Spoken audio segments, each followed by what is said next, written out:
Welcome back to another video. And in this video, I'm gonna be doing a Q&A session to celebrate 500 subs.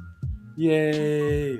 I asked my friends to ask me some questions that they want me to answer in this Q&A session. So I have some questions prepared from my friends and my subscribers. So I'm gonna be answering them all in this video. Question number one.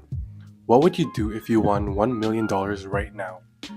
If I won $1 million right now, I would buy first class airplane tickets to whatever country I want, and I'll bring some friends along or something, or I'll go with my family, or maybe I'll just do two, one with friends, one with family. And I'll also buy my friends and family anything that they want with $1 million.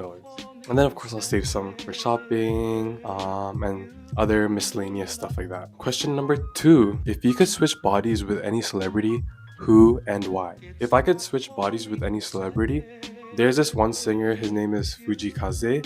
He's a Japanese singer, and I would switch with him because he's still pretty young and super good at singing, super stylish. He has such a carefree lifestyle, and I think I really like singing, but I'm not good at it. So if I could just be good at it and be famous and rich, sounds like the best lifestyle that there is. Oh my gosh. Okay, anyways, question number three. What made me start YouTube? In one of my videos called How YouTube Changed My Life with something like that, I'll put it up here when I'm there. In that video, I talked about how I'm finally in my 20s. Right now, I'm 22, and everything that I've been doing in the past 2 years, especially, have been super adventurous, and I'm trying new things, and I'm just trying to do everything. And I thought it would be a great opportunity to start capturing these memories. Photos sometimes don't do the memories justice, so I want to take videos, capture the videos, and share it with people. That's pretty much the reason why I wanted to start. If you want a more detailed explanation, please do check my video on that. Next question. What has been your favorite part of Vlogmas? I'm kind of doing Vlogmas, but it's also just daily vlogs for the whole month of December. One of my favorite days, which I actually rewatched last night because it's just so funny to me, is day 21, I believe. It's where me and Justin played a card game in his car. It was really funny us playing the game who's most likely to.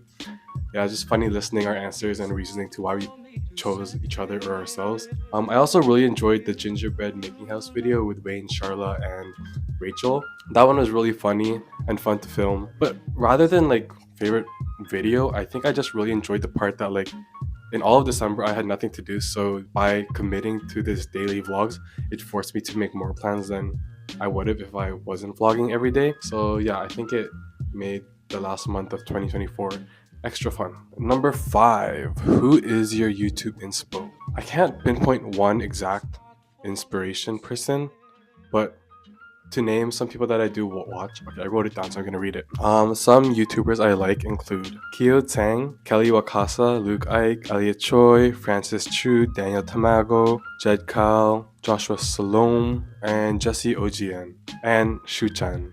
Awesome. Next question. Would you wait in line for 3 hours for the newest iPhone and it's the best phone ever? Yes, I actually do wait in lines a lot. I don't mind waiting. I think during my study abroad in Korea, I ended up waiting a lot for lots of trendy pop-ups or stuff like that. So yeah, I actually don't mind the waiting culture.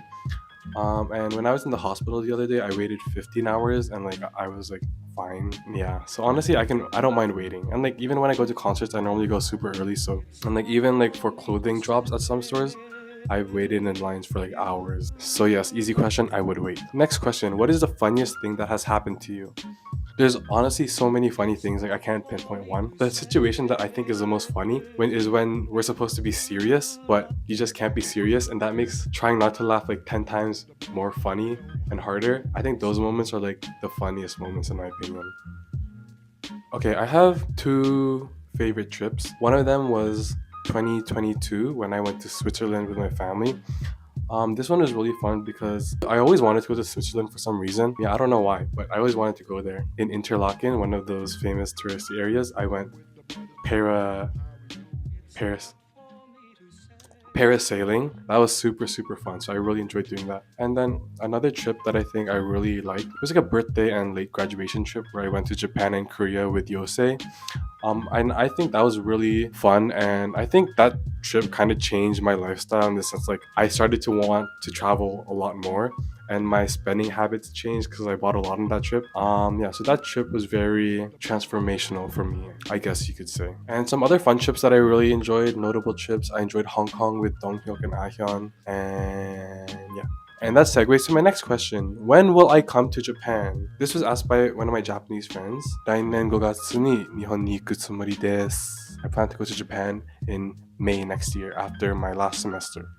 So, next question. Who is your fashion inspo? I really like this one guy on Instagram named Katsuki. He is the director of a small clothing brand called Bless You. Yeah, I feel like lots of my outfits are actually inspired by him, and like not only outfits but like his Instagram poses. Like I get lots of posing and like locational inspiration from him to take photos. So if you like compare my Instagram and his Instagram, mine low-key looks like a low budget version, like super super low budget of his Instagram. But yeah, I think that what he does is really cool. Like he's just like a creator and makes his own clothes, whatever he wants. And it's really nice. I have only one piece from him, and that's because I can only buy it in Japan, so I haven't had too much opportunity, but I do plan to buy more. And now we're down to our last 3 questions. Okay, I like this question. It's a bit long, so I'm gonna read it. What's the secret of making lots of international friends and maintaining it even though you live far from all of them? So yeah, I think first of all, to answer the first part of how I make the friends, I'm just like in an environment where I have lots of opportunities to meet international friends. For example, I did study abroad, so that obviously gave me so many international friends. And also I do lots of for like touring international people around Vancouver. So by doing that, it has given me the opportunity to make lots of international friends. And on how to maintain them, I think even though you're living in different countries, I think it's important to have like regular conversations. Like it doesn't have to be every day, but even at least once a week, once every 2 weeks, or even like a month, every month, catching up. And I think that's important because the longer you wait, the more likely it will be awkward to start a conversation, or and that will prevent you to start a conversation. So I think the best thing to do to maintain international relationships is to just keep up a regular conversation, keep checking in on each other, just ask how they are. Yeah, and like for example, right now it's like a holiday season, so just greet them Happy New Year's or Merry Christmas, and that's just a good way to keep the connection between people internationally, in my opinion. Okay. Second last question. What is my biggest lesson from 2024? Good question. I think there's definitely a lot of things I learned, but especially in the last week, after having been to the hospital twice, I realized health is wealth. Yeah, I think because when I was in the hospital, I didn't know what was going on. So then I just started like having like this negative spiral of like the worst case scenarios, and that led me to start thinking like I have all these trips and like fun things that I want to do in 2025 and like in the future that I have planned. But if I'm not healthy, then I can't do any of that. Having gone to the hospital like opened my eyes to like I really need to take care of my health so I can do everything that I have planned for my future. So yeah, I'd say that's the biggest lesson. Simple but important. Yes. And now we're at our last question. What is my 2025 New Year's resolution? Honestly, just nothing special. I think just the basic stuff like I'll try to eat healthier, I'll try to exercise more. And with my YouTube, I do want to continue my YouTube. Oh, and I don't know if this is like a resolution or like a goal or a milestone I want to hit, but let's try to hit 1,000 subscribers by the end of 2025. Yes, and I want to make more fun vlogs. Yeah, hopefully I'll have a better system and better editing, better camera and stuff to do all that stuff. If I get to 1,000, I'll improve my system. Anyways, that concludes this Q&A session, my 500 subscribers end of the year Q&A session. So I hope that you all had an amazing 2024, and I hope that you will continue to have an amazing year in 2025. So if you made it this far, don't forget to like, comment, and subscribe. See you in 2025. Bye bye.